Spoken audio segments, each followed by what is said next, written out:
Hello. Today we're going to be talking about The Wheel of Time show, episode 1. So, right away it gets off to a kind of rocky start if you're a fan of the book series.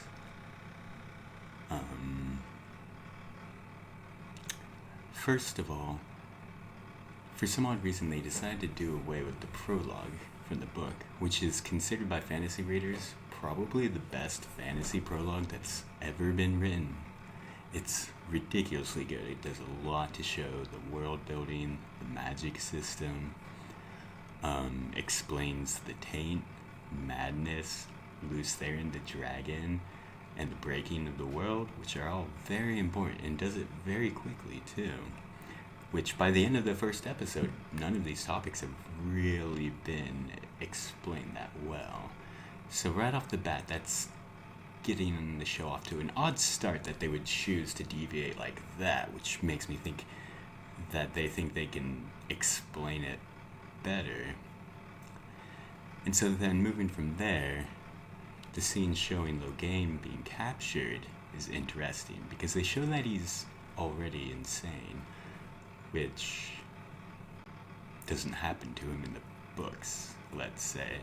The madness doesn't happen immediately once you start channeling. It can, but it doesn't always happen. It's different for every single channeler. So that little bit was odd. I thought Leandrin was very interesting, very intense lady, but the way she describes men using the source as making it dirty, that one I sort of agree with because she's wrong. The male half of the source is already tainted. They're not doing anything. The Dark One tainted it. But Robert Jordan himself said a lot of characters say things that aren't true because people do that every day. So I'll let that go by. A Red Ajah probably would say something like that, even though she shouldn't. But we'll let it slide. Moving on from there, the woman's circle scene was very interesting because it struck me as being the most foolish initiation rite ever. And the women of Women's Field are anything but foolish. So that really strikes me as odd that they would have an initiation where it's life or death, drowning, swimming test. I'm not sure exactly what it proves. So that seemed really off to me. Moving on from there, the scene with Tam and Rand. In the book, Rand sees a fade, and this is very early on in the story. They really start to just kind of shows the idyllic farm life, and then immediately things start getting kind of creepy. But it's just like a wolf, which is, it's a decision. So who knows? I don't really like that decision too much. But, yeah, they went with it. Moving on from there, they decided to make Matt's dad an alcoholic. And, wait, no, the dad's a cheater, and the mom's an alcoholic, which is not the case in the books at all. So that's just kind of weird. I suppose you could say that they're trying to make you sympathetic towards Matt, because Matt in the early part of the series is very unlikable, and then by about book 3 and 4 it becomes probably the majority of people's favorite character in the series. So that's one change where it's like, yeah. I mean, I like Abel Kaufman, Matt's father in the book. He's like a really awesome guy, and the only thing that makes him somewhat similar to this depiction of him is he's described as being a really good horse trader, which could be somewhat unsavory if you would infer it that way. But other than that, Abel's like a really good guy, so they just make him like a bad guy for no reason. I think they think audiences would just like to see Matt's dad be a scumbag, which is odd. Moving on from there, another deviation from the book is they show that Rand and Egwene are like intimate with each other, which is definitely not the case in the book. That's not how the villagers are. They would get hauled before the village circle, the women's circle, and forced to marry if anything like that was found out. It was kind of like a very conservative sort of atmosphere towards that stuff in the Wheel of Time. And then later on they show Perrin is sleeping with his girlfriend, which is, again, it's not a big deal. It's more of something that just makes the story, I guess, more accessible to a modern audience. They have to throw in all the sex. It was the same as when they show Moraine and Lan bathing together and kind of flash Lan's glutes, which was an interesting choice. Not saying they wouldn't bathe together in the book or something like that, but again, it's just kind of funny that this is just modern television. The writers just think the audience needs to see these things, and maybe they do. So I'm really neutral towards the stuff about, like, sexuality in Wheel of Time. That's fine. Those changes aren't that big of a deal. But moving on from there, as we catch glimpses of the Fade or the Myrddraal, I'm not a fan of how they decided to depict the Fade.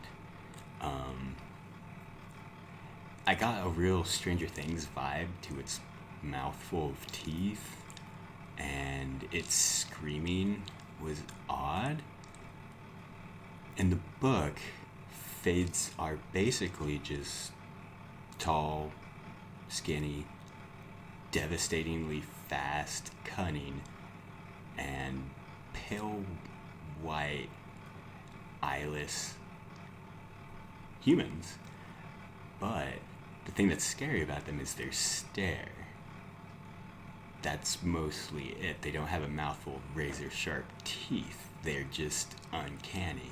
And then they speak, and it's variously described as, hundreds of pounds of bones being dropped into a meat grinder as the sound of their voice, or dry leaves being stepped on. Something along those lines. But so far in the show, we've heard is it just screaming, which is intimidating, but in the book, I don't think a Fade ever actually just screams. It's more of a Trolloc thing. And the Drakkars scream, but we don't really meet a Drakkar in the show at that point, so I don't know.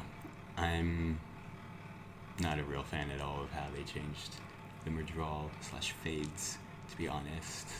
Maybe they'll switch it back, but they had a lot of opportunity to depict those creatures, because they're really, really creepy in the books, and they're very effective too.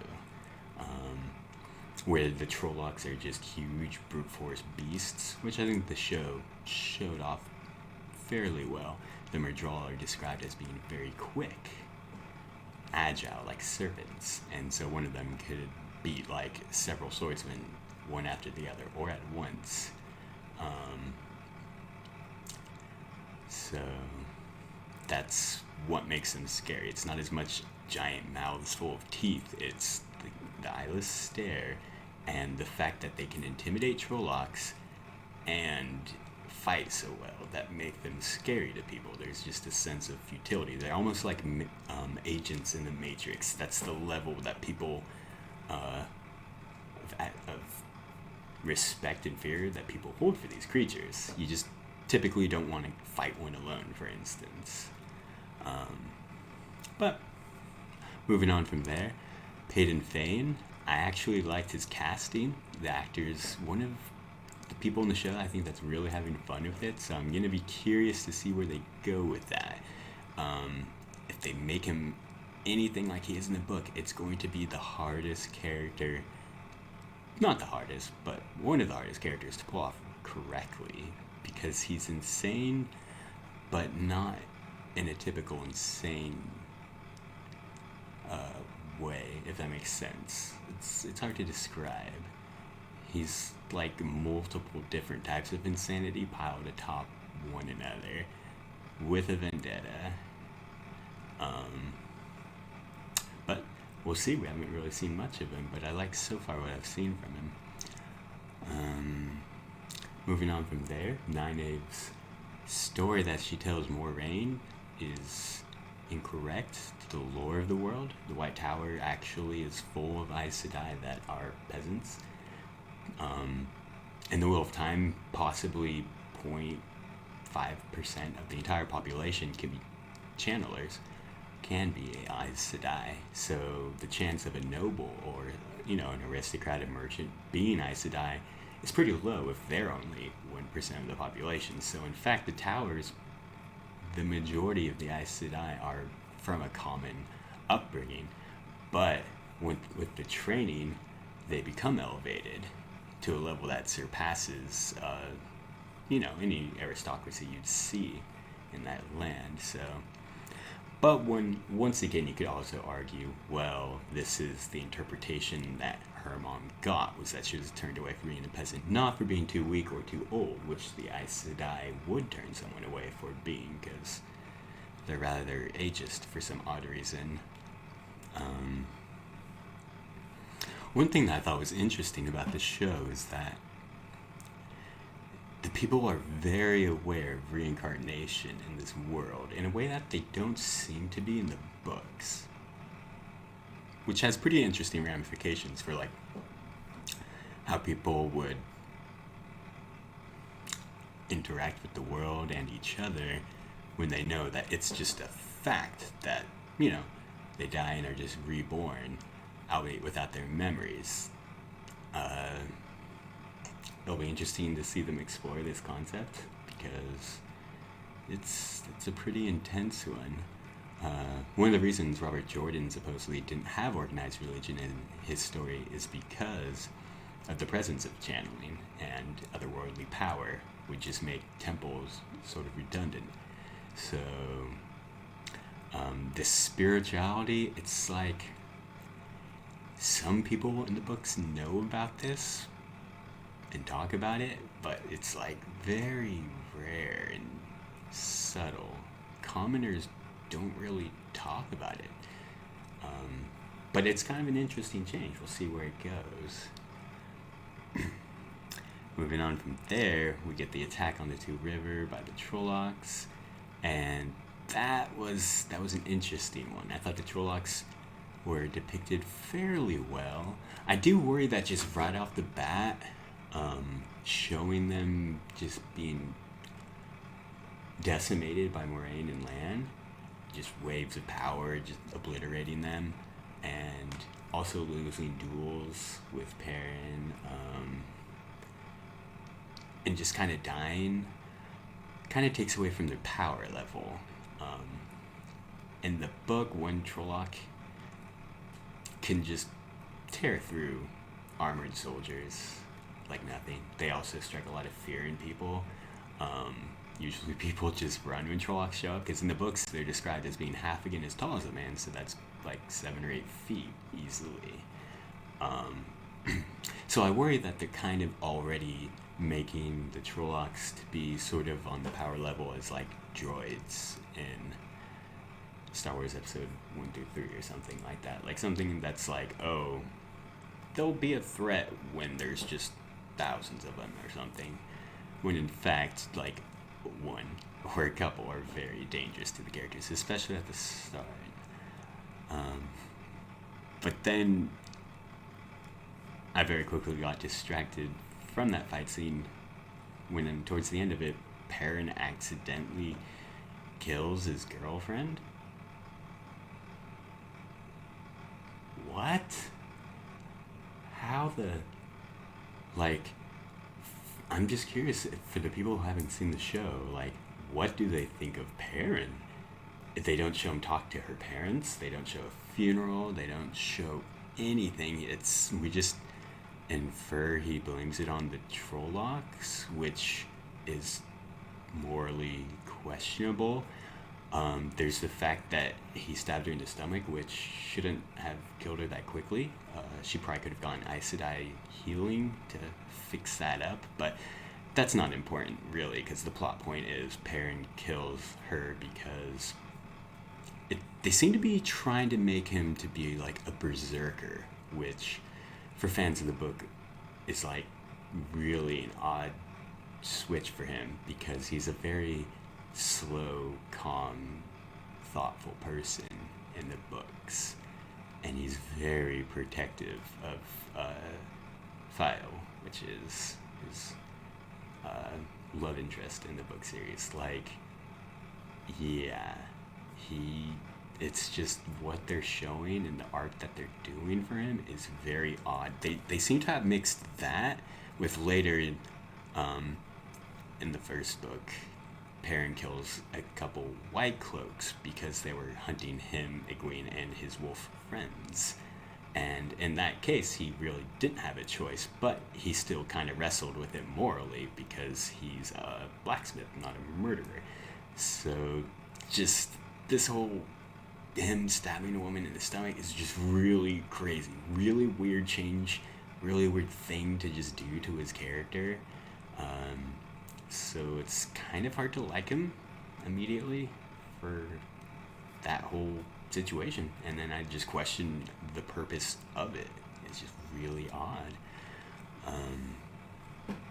But we'll see where that goes. And then moving on from there, when Moraine's describing the birth of the Dragon Reborn 20 years earlier, she says, I said I was born with no color in her eyes. It's just white, but she could see. She could have the foretelling, which is just not how the foretelling works in the books. So that's just like a really weird change that they did that I don't understand. So it's little details like that I kind of question, where it's like they're changing lore and stuff from the story for just no reason that I can see, just to change it, which is just really strange to me because there's already a lot in the books that's very well laid out, and when they just start tweaking little things here and there, which they've done a lot, it kind of like just messes with it, and just makes me wonder if the writers for this show think they were smarter than Robert Jordan and that they could tell the story better. I don't know. So it's an interesting first episode. As a fan of like the series, I try to just accept it as a TV show and not the actual, like, not an actual representation of the book beat for beat and everything. But yeah, I would say the main takeaways from the first episode is the missing prologue, which is a very effective prologue, very baffling to me. I don't see why they would take that out, because they don't do a good job of explaining the taint, the breaking of the world, Lews Therin, Telemon, the dragon, any of that. And then just the strange changes to Mat's family,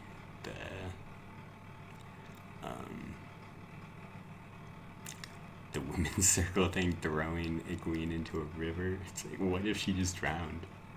And what's it prove? Like, she could swim.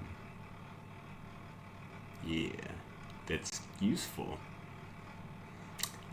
But that's just like, it's not wise. It doesn't prove very much. So we'll see where they go with it. But let's see how episode 2 goes.